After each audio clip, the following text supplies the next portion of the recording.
Des moustiques génétiquement modifiés pour lutter contre l'épidémie Zika, c'est ce que vient d'annoncer une étude brésilienne. Les moustiques ont été infectés en laboratoire par une bactérie qui s'appelle Wolbachia et qui pourrait bloquer leur capacité à transmettre le virus.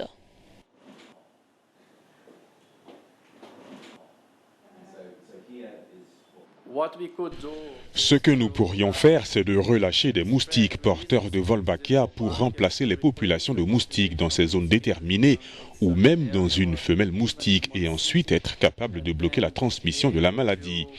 Ainsi, on a découvert que la Wolbachia dans les Aedes aegypti peut bloquer la dengue, mais aussi le virus chikungunya, la fièvre jaune, et désormais on a trouvé que c'était positif pour bloquer le virus du Zika. Positive blocking the Zika virus. De fait, cette bactérie avait été développée pour éradiquer la dengue par une ONG australienne à propos dénommée Eliminate Dengue. Les chercheurs brésiliens ont nourri les insectes avec du sang humain infecté par deux types récents du virus Zika présent au Brésil.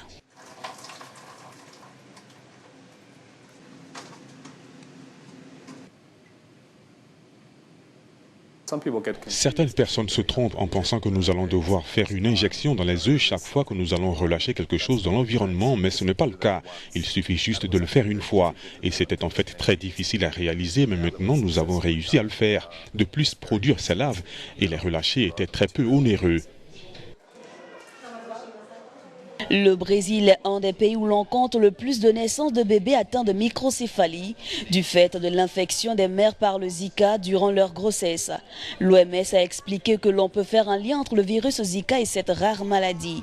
La Pan American Health Organization, qui fait partie de l'OMS, a indiqué que le virus pourrait toucher 500 millions de personnes.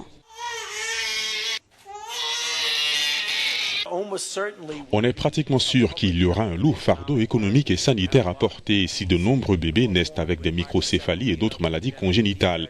Les estimations de traitement sur une durée de vie pour un enfant ainsi atteint peut aller d'1 à plusieurs millions de dollars.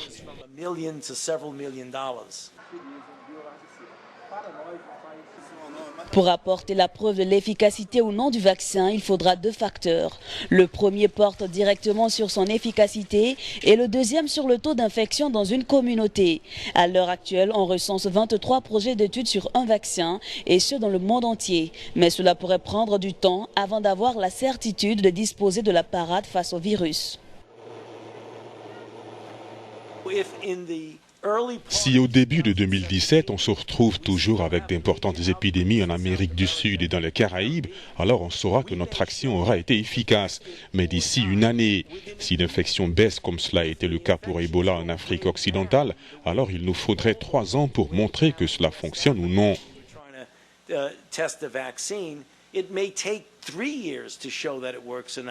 L'organisation des Jeux Olympiques à Rio participe de l'inquiétude suscitée par cette épidémie. L'organisation de santé panaméricaine s'attend à voir voyager 14 millions de personnes du sud du continent vers le nord pour suivre les Jeux qui vont commencer le 5 août.